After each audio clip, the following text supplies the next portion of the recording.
Salam, hər vaxtınız xeyirli olsun dəyərli izləyicilər. Bu videomda 90-cı illərin qonaq süfrələrini bəzəyən məşhur qəlyanantılardan olan paşteti hazırlayıram və qırılmayan, əzilməyən, dağılmayan paştetin necə hazırlamasını sizinlə paylaşmaq istəyirəm. Bunun üçün 1 kiloqram qaraciyər almışam və üzərinin pərdəsini təmizləyirəm. Doğrayandan sonra soyuq suyun içərisində yarım saat saxlayıram.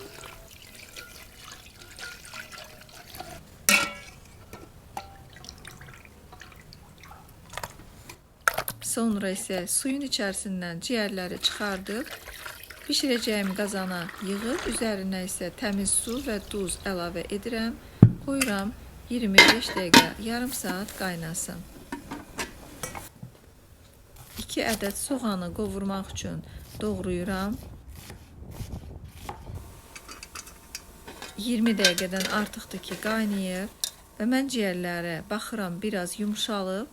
İndi bunları süzüb, təmiz soyuq suyun içərisində də bir dəfə yuyacağım. Tavada 1-2 dəqiqə soğanı qovuracağım.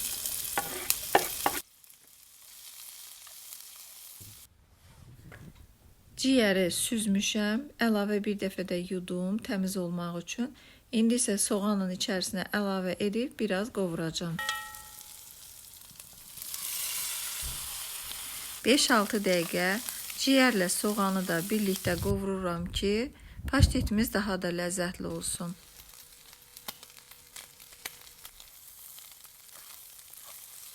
Ciyərdən əlavə paşteti hazırlamaq üçün mənə 2 ədəd böyük ölçüdə bişmiş yer kökü lazımdır və 3 ədəd yumurtanın sarısı, 50 qram da kərə yağından istifadə edəcəm. Bunların hamısını maşından keçirdirəm. 3 dəfə təkrar maşından keçirmək lazımdır. Bişirdiyim ərzaqların hamısını birlikdə və yağı da əlavə edirəm maşının içərisinə, yəni yağı da çəkirəm. Artıq sonuncu dəfədir ki, ət maşınından keçirdim hamısını ərzaqlarımın. Əlimdə göstərmək istəyirəm. Ciyər bu formada əlinizə yapışmamalıdır. Artıq deməli hazırdır. Üzərinə duzunu, istiotunu vururam və biraz da duzla istiotu qarışmaq üçün qarışdırıram. Paşteti bükmək üçün təmiz streçdən istifadə edirəm və üzərinə ciyər qarışımını qoydum. Təmiz kənarlarını səliqəli formada hazırlayıram. Ev havasında yumşalmış kərə yağını tələsmədən yavaş-yavaş ciyərin hər yerinə çəkirəm. Ciyər sevməyənlər üçün paştet çox dadlı qəlyanaltıdır, həm də faydalıdır. Yağı hər yerinə çəkdim. İndi isə bükürəm yavaş-yavaş. Bükdükcə streçi özümə doğru açıram və paşteti isə irəliyə itələyirəm. Gördüyünüz kimi çox da asandır bükmək. Sadəcə bükəndə biraz kənarlardan əlinizlə sıxışdırın, aralarında hava qalmasın. Və kənarlarını isə beləcə düyünlədim. İndi isə ikinci rulomu bükürəm, həmin qayda ilə və bunları bir gecə soyuducuda saxlayacağım.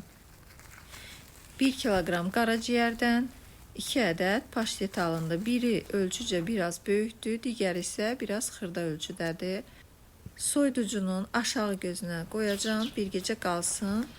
Yayda hazırladığım qırmızı biber salatından açmaq istəyirəm. Paştetin yanına çox yaraşır. Və bu salatın linkini videomuzun alt hissəsində paylaşacağım. Əgər sizin üçün maraqlı olsa, keçid edib baxarsınız. Paştetləri bir gecə soyuducuda saxladım. Doğrayıb süfrəyə vermək üçün artıq hazırdır.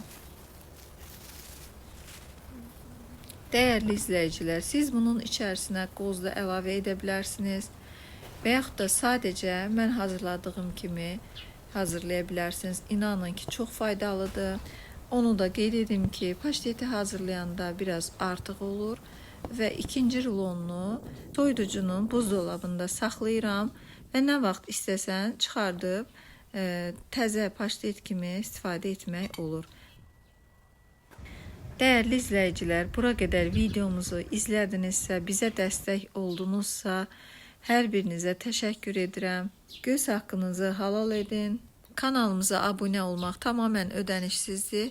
Zəhmətimizə dəyər verib, videomuzu bəyənib, yorum yazıb, abunə olmağı unutmayın. Salamat qalın, Allaha əmanət olun.